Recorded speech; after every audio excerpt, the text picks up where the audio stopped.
Selon les dispositions du Sénat, le bureau d'âge conduit les tout premiers travaux qui doivent conduire à l'élection du bureau définitif du Sénat.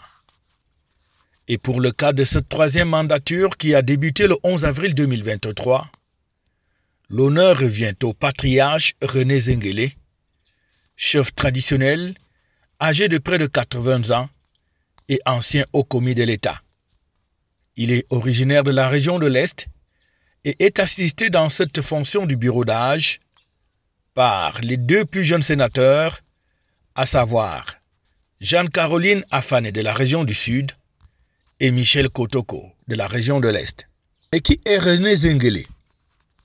Il s'agit donc d'un haut commis de l'État qui a sévi aussi bien sous le régime d'Amadou Ahidjo entre 1980 et 1984, ministre de l'Éducation de base, mais aussi 2 fois il a été membre du gouvernement sous le régime de Paul Biya, notamment ministre de la Culture et ministre de la Fonction publique.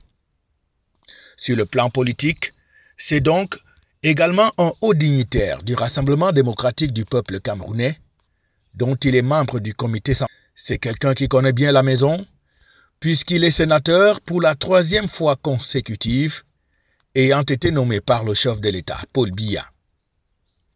En ouvrant donc les travaux de la session de plein droit du Sénat pour cette 3e mandature, il a non seulement remercié Paul Biya, Dieu et ses collègues, et il a indiqué la feuille de route qui devra être celle qui va conduire à l'élection du bureau définitif du Sénat. René Zenguélé est un homme politique avisé, lui qui il y a quelque temps avait défrayé la chronique lors d'un congrès du Rassemblement démocratique du peuple camerounais en posant sa candidature face à celle de Paul Biya.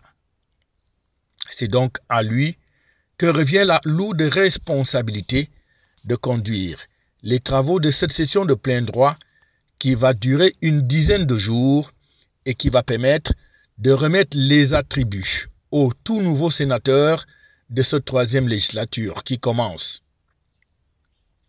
René Zenguélé est donc aujourd'hui fier d'assumer cette fonction en succédant à Elisabeth Tokpanou, elle aussi de la région de l'Est, qui a assumé la fonction honorifique de doyen d'âge du Sénat lors de la 2e mandature qui s'est achevée en mars dernier. FH News, votre télévision.